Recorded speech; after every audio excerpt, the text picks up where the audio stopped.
সারাদিন এটা করো ওটা করো, মহিলাদের আর কাজের শেষ নেই। এটা থুয়ে তো ওটা, ওটা থুয়ে তো ওটা, এরকম রেখে রেখে কাজ করা লাগে। তো সারাটা দিন কেমনে কাটলো দেখো তো। সে হ্যালো এভরিওয়ান, কেমন আছো সবাই জানিও কমেন্টে। আমি শিমলা বরাবরের মতো ভালোই আছি। সারাদিন কাজ করলেও কাজ যেন ফুরায় না, এরকম একটা ব্যাপার। এখন এই কাজ না ফুরালে তো কিছু করার নেই, এটা তো করাই লাগবে। মনে করো কি যে সকালে ঘুম থেকে ওঠো, রান্না করো, খাও, থালা বাসন দাও। এই সকালে ঘুম থেকে উঠে কাজ করে রান্না বাড়া করে খেয়ে দিয়ে তারপরে হচ্ছে বাচ্চাকে স্কুলে পাঠিয়ে, মানে বিভিন্ন রকমের কাজ থাকে। মহিলাদের কাজের কোনো শেষ নেই। তারপরেও কিছু সংখ্যক পুরুষ এসে বলে, যেমন আমার স্বামী এসে আমাকে বলে, সিমলা সারাদিন বাসায় বসে কী করো, কোনোই তো কাজ করো না, হ্যাঁ এরকম বলে। তো ঘুম থেকে উঠে মেয়েকে ব্রাশ করিয়ে আমি হচ্ছে ব্রাশ করলাম, মুখটা ধুয়ে নিচ্ছি। আর সকালবেলা মুখটা ধুয়ে না নিলে একেবারে মানে মানে ফ্রেশনেস ব্যাপারটাই হারিয়ে যায়। তো সকালবেলা মুখটা একটু ধুয়ে ফ্রেশ হয়ে তারপরে হচ্ছে রুমে চলে আসছি। দেখো রুমে সব কিছুই এলোমেলো অগোছালো হয়ে আছে। আর সকালের দিকে আমার সব কিছুই এলোমেলো অগোছালো হয়ে থাকে। তার কারণ হচ্ছে কি, সকালে সিথির বাবা ডিউটি যায়, ব্যস্ত থাকে, আর সিথিকে স্কুলে পাঠানোর জন্য আমি ব্যস্ত থাকি। সব কিছু এলোমেলো থাকার পরে ওরা দুজন যখন চলে যায়, সিথি স্কুলে চলে যায়, সিথির বাবা ডিউটি চলে যায়, হালকা পাতলা ঘরে যদি কিছু থাকে সেটা খায়, আর যদি কিছু না থাকে তো না খেয়েই যায়, এরকম। তো মনে করো যে খেয়ে যা না খেয়ে যাও, ওর বাবার ইদানিং শরীরটা একটু ভারী হয়ে গিয়েছে, এই জন্য ও খেতে চায় না। বলে কি যে আমি সকালবেলা কিছু না খেয়ে পারলে মানে ও মানে একেবারে টোটালি খায় না। তো ঘরে কেক ছিল, কেক আর হচ্ছে পিঠা বানিয়েছিলাম, পিঠা ছিল, কলা ছিল। এইগুলো দিয়ে আমি বলছি কি যে একটা কলা অন্তত খেয়ে যাও, তারপরেও কিছু খেলো না। পরে বললাম কি যে একটু খাও, পরে একটা কেক খেয়ে তারপর হচ্ছে বেরিয়ে পড়লো। আর সিথির স্কুল হচ্ছে, সিথু যেহেতু অনেক ছোট, 4 ক্লাসে ভর্তি হয়েছে, মানে শিশুতে ভর্তি হয়েছে। ওর ক্লাস হচ্ছে 9:30 থেকে 11টা অবধি, মানে 9:30 থেকে 11টা অবধি হলে প্রায় 1.5 ঘন্টার মতন ওর ক্লাস থাকে। তো এই 1.5 ঘন্টা পরে ও সকালবেলা ঘুম থেকে উঠে এমনিতেও কিছু খেতে চায় না। নিজেরাও মনে করো কি একেবারে ঘুম থেকে বাসি মুখে উঠেই ব্রাশ করেই কিছু খেতে ইচ্ছা করবে না। আর একটা মানুষ কেমনে এরকম পারে, ঘুম থেকে উঠেই হচ্ছে আকাশ কোথায় আছে রে ভাই, মানে সেটা শুরু করে দেয়। তো ওকে ড্রেসটা পরিয়ে দিচ্ছি। একটা ঝাড়ু ছিল আমার, খাট ঝাড়ু দেওয়া ঝাড়ু, মানে সে ঝাড়ুটা ভাঙতে ভাঙতে ভাঙতে ভাঙতে এখন এতটা লুজ হয়ে গিয়েছে, ঝাড়ুটা দিয়ে মানে যদি আমি ঝাড়ু করি তাহলে হচ্ছে সে ঝাড়ুটার শলা, মানে যে শলাটা আছে ভিতর, শলাটা বেরিয়ে বেরিয়ে পড়ে এরকম। আর আর কি বলবো, মেয়ের কথা আর না বলি, মানে এ যে এত দুষ্টু। ও বাসায় থাকলে মনে করো কি যে ও বাসায় থাকবে, আমি বিছনাপাতি গুছাবো, একটু পরে আবার যা তাই। কিন্তু ও যখন কিছুক্ষণ সময়ের জন্য বাসায় না থাকে, মানে ততক্ষণ একেবারে ফিটফাট, অনেক অনেক সুন্দর থাকে, রাখাও যায় সুন্দর। কারণ আমি তো বুঝি সব কিছু, যে এটা নোংরা করবো না, কষ্ট হয়েছে গোছাতে। ও তো বোঝে না ব্যাপারটা। হ্যাঁ, আর মানে পরিষ্কার জিনিস দেখলেই সেটা নোংরা করার জন্য ব্যস্ত হয়ে পড়ে। তো আমার তো ইদানিং কাজ করতে একটু কষ্টই হয়। তার কারণ কি যে এখন তো মনে করো পেটের ভিতরে একটা ভার, মনে হয় কি যে একটা ভার ভার মনে হয়, এজন্য একটু কাজ করতে একটু কষ্টও হয়ে যায়, সত্যি কথা যেটা। আর করতে ভালোও লাগে না। দিনে হয় কি আমার 4 থেকে 5 6বারও হয় আমার এই বেড মানে গোছানো, মানে এটা আওলায় রাখে আবার আমি গোছাই এরকম। কিন্তু সবটা সবটা তো আর ক্যাপচার করা হয় না, যখন ভিডিও করি তখন তো একবারেরটাই করা হয়। আর ও তো মনে করো নোংরা করার জন্য আছে, আমি পরিষ্কার করার জন্য ইদানিং আমার একটু কষ্ট হয়ে যায়। তারপরেও কি করব, এলোমেলো অগোছালোর ভিতরে আমার থাকতে একটুও ভালো লাগে না। গতকালকে রাতের একটা কথা বলি, এটা হচ্ছে গতকালকের ভিডিও, আমি ভয়েস ওভার দিচ্ছি আজকে সকালে। এই ভিডিওটা ছাড়বো হচ্ছে আজকে বিকালে, হ্যাঁ। তার মানে হয়েছে কি, ওকে মা তুই ঘুম পড় ঘুম পড়, ঘুম পড়ার কথা বলতে বলতে বলতে বলতে বাজিয়ে দিয়েছে 11টা, 11:30 প্লাস, 12টা ছুঁই ছুঁই হয়ে গিয়েছে। তখন ওরে ঘুম পাড়াতে পাড়াতে আমি যে কখন ঘুমিয়ে গিয়েছি আমার আর খেয়াল নেই। রাত্রে কারেন্টে এত বিরক্ত করেছে, এতবার কারেন্ট চলে গিয়েছিল যে মানে কারেন্ট না থাকলে যদি পাখা না ঘোরে তখন তখন হচ্ছে মশা, প্রচণ্ড মশা হয় ঘরে। আর কারেন্টের কারণে গুড নাইটও জ্বালানো যায় না, কারেন্ট না থাকলে তো গুড নাইট জ্বালানো যায় না। আর হচ্ছে কি যদি মশার কয়েল জ্বালাই তাহলে হচ্ছে আমি রাতে ভালো করে ঘুমাতে পারি না, মানে আমার নাক মুখ জ্বলে পুড়ে মানে বিশ্রী একটা অবস্থা। আমি কয়েলের যে ধোঁয়াটা আমি ওইটা নিতে পারি না। গুড নাইট জ্বালালে অসুবিধা হয় না, কিন্তু এত মশা যে ভাই কোথা থেকে আসে আমি বুঝি না। সারাদিনে মশা পাবো না, যখন সন্ধ্যা হবে সন্ধ্যা থেকেই মশা মানে মানে হুড় করে আসে। তো সকালবেলা হচ্ছে ঘর ঝাড়ু দিয়ে নিচ্ছিলাম, সব কিছু কাজ করার পরে বেড বিছনা গোছানোর পরে, তো আমার একটা টেবিল আছে, হ্যাঁ কম্পিউটার টেবিলের নিচে যখন ঝাড়ু দিয়ে বাড়ি দিয়েছি তখনই দেখছি যে ওর ভিতর থেকে মশা প্রায় 10-12টার মতন মশা, কটা মশা হচ্ছে ওখান থেকে বেরিয়েছে। হ্যাঁ, ওই মশাগুলো কামড় দিলে একেবারে জ্বলে পুড়ে যায়। কিছু মশা এসে কি বসে রক্ত খেয়ে যাবে, তোমার গায়ে মানে একটু ব্যথা করবে না, আর কিছু এসে একেবারে এক কামড়েই কেন পোড়া শুরু করে দেয়, এরকম একটা ব্যাপার। তো যাই হোক, কাজগুলো সেরে তারপরে হচ্ছে রান্নাবান্না জোগাড়ে যেতে হবে। ইদানিং আমার ফ্রিজে অনেক মাছ জমা হয়েছে। মাছ কেনা হয়, এ দেয় সে দেয়, এখানে থাকলে অনেকেই অনেক কিছু দেয়। তো এইগুলো মানে কেটে কেটে রাখতে রাখতে ফ্রিজে অনেক মাছ জমা হয়েছিল। এখন ভাবছি যে কবে খাবো, তার কারণ যদি মাছ টাটকা না খাই মাছের স্বাদ পাই না। টাটকা যে মাছটা এখন কেটে এখন রান্না করব সেই মাছটার যে স্বাদ পাবো, মানে কিছুদিন ফ্রিজে থাকলে সেই মাছটা কোনো স্বাদ থাকে না। আগের দিন হচ্ছে নদী থেকে মাছ এনেছিল, এটা হচ্ছে এই যে ট্যাংরা মাছ, আর হচ্ছে এই যে নন্দীবালি যেটা বলে সেটা, আর এটা হচ্ছে নদীর একটা গ্লাস কাপ। তো এটা দিয়ে আজকে হচ্ছে দয়া কলার তরকারি রান্না হবে, আর হচ্ছে কি ছোট মাছ দিয়ে পাতলা করে একটা ঝোল রান্না করব।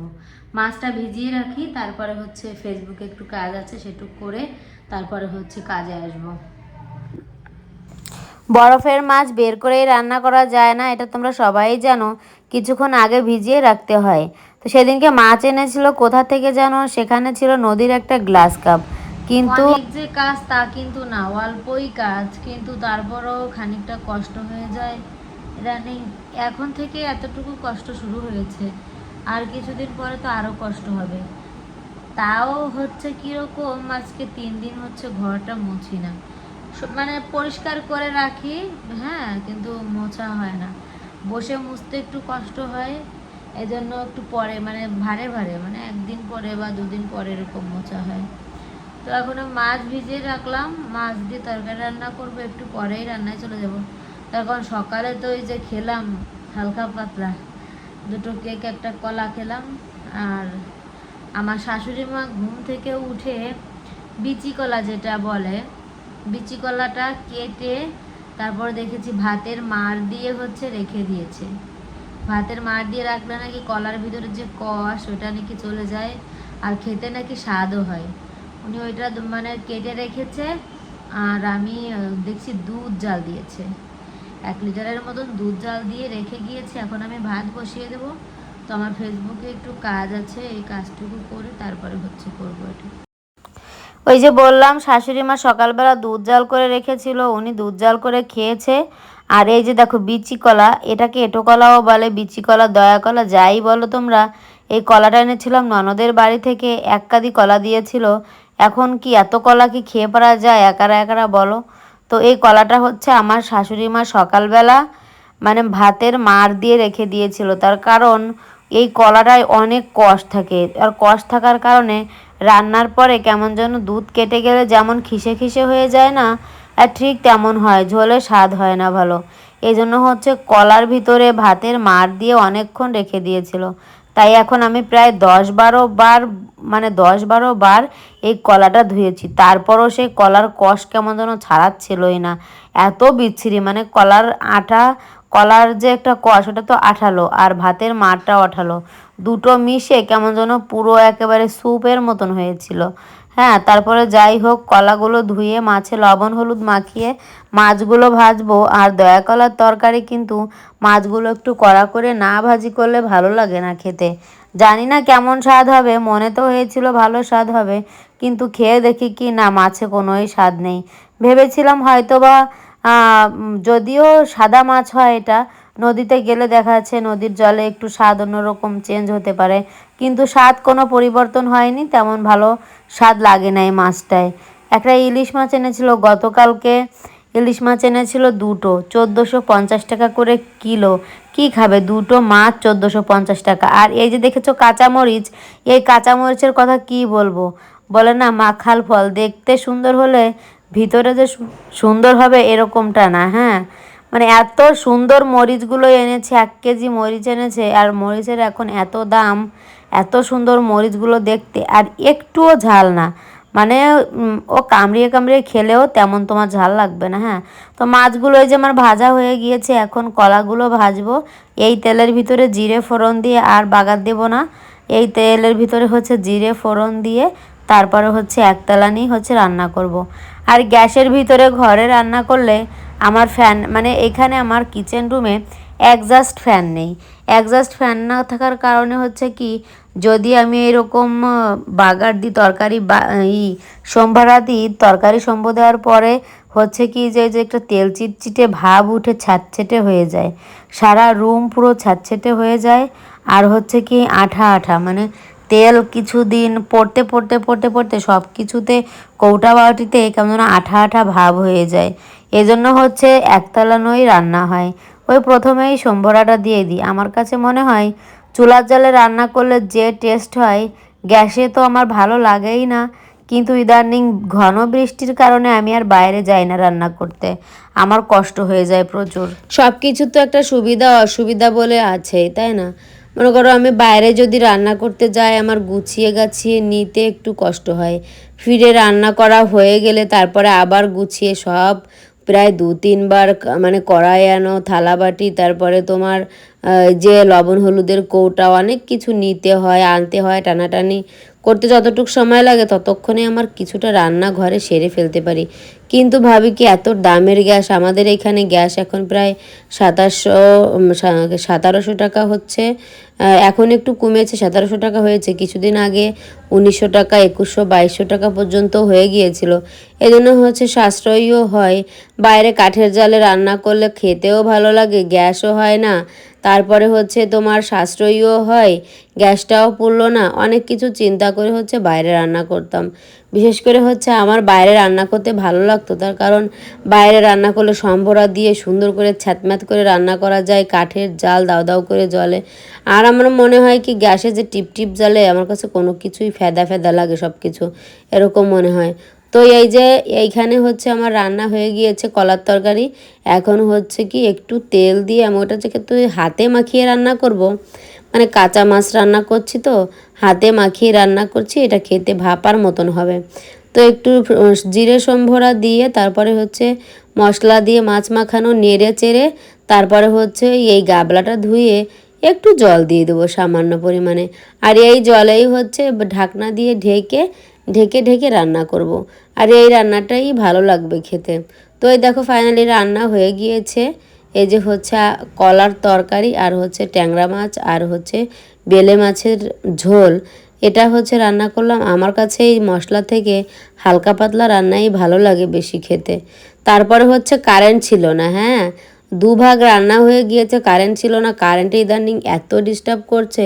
ভাত বসিয়ে দিয়েছিলাম তো সবে কারেন্ট এসেছে, ভাতে বলক উঠেছে। তো এখানে দেখি, দেখো আমি বেড বিছনা গুছিয়ে রেখেছিলাম, মেয়ে এসে এক গাদা ফুল বিছনা মানে আসন থেকে উঠিয়ে এনে তারপরে হচ্ছে মানে ওই ফুলের ভিতরে কি যেন শলা ভেঙে ভেঙে দিয়ে ওখানে খেলা করছিল। তো ওকে স্নান করালাম, স্নান করিয়ে ও স্কুল থেকে এসেছে, কিছুক্ষণ ফোন দেখেছে। আমি ভাত রান্না করেছি, ভাতের মাটার গেলে টেলে ওকে স্নান করিয়ে এখন ওকে খাওয়াবো। তার কারণ ও সকালে তো যে দেখেছো সকালে কিছুই খেলো না, যে না খেয়েই স্কুলে গেল। আর এখন হচ্ছে বিচি কলা, ও এগুলো একটু পছন্দ কম করে। তার কারণ বাচ্চা মানুষ তো, বাচ্চা মানুষ মনে করো কাঁটা জাতীয় মাছ, তারপরে এই যে বিচি কলা, এগুলো কি ওরা খেতে পারে বলো? তারপরেও হচ্ছে আমার খেতে ইচ্ছা করছিল অনেক দিন ধরেই, এই জন্য হচ্ছে রান্না করেছি। আমার শাশুড়ি মা কেটেও দিয়েছে, এই জন্য আর না রান্না করে পারলাম না। তো হচ্ছে ওকে কিছু ভাত খাইয়ে দিয়েছিলাম। আর ভাত খাওয়াতে আসলে তো জীবন যুদ্ধ। মনে হয় কি যে ওকে যদি একবেলা কেউ ভাত খাইয়ে দিত, আমার যে কি ভালোই না লাগতো, এরকম মনে হয়।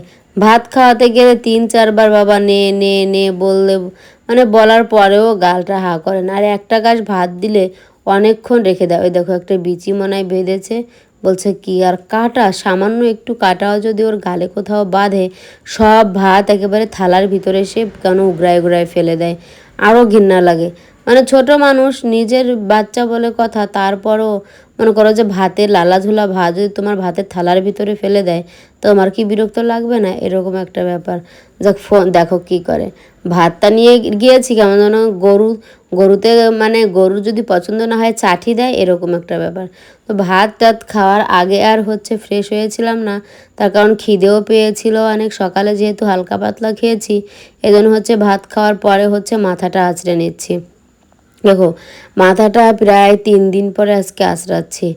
আর এটা মানে বললে কেউ বিশ্বাস করবে না, আমার ইদানিং মাথা আঁচড়ানো আর মাথায় শ্যাম্পু করা যে এত আলসেমি লাগে, মানে করতে কেউ যদি একটু না করে দিত তাহলে ভালো লাগতো। এরকম কোনো মতে হচ্ছে বাথরুমের থেকে স্নান করে বেরিয়ে আসি, নিজের প্রতি কোনো যত্নশীল নেই।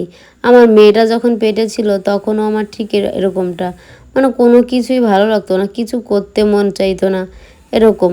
তো যাই হোক, নিজের কাছেও একটু ফ্রেশ লাগে, কিন্তু মাথাটা আঁচড়ে তারপরে হচ্ছে একটু ফেয়ার লাভলি মাখলে, তারপরে একটু টিপ সিঁদুর লাগালে নিজের কাছেও একটু ফ্রেশ ফ্রেশ মনে হয়। কি বলো তোমরা? আমার কাছে কিন্তু ভালোই লাগে। তুমি যাই করো না করো, দেখবা কি সিথির বাবা আমাকে মাঝে মাঝে বলে কি, তুমি যাই করো না করো, কপালে টিপ না থাকলে তুমি আমার সামনে কখনো আসবে না। ও বলে কি, ও কোথা থেকে যেন শুনেছে আমি জানি না, বলে কি যে কপালে নাকি এই স্ত্রীর সিথিতে মানে সিঁদুর আর কপালে টিপ না থাকলে নাকি স্বামীর অমঙ্গল হয়। এজন্য আমাকে বলে যে সবসময় কপালে টিপ রাখবে।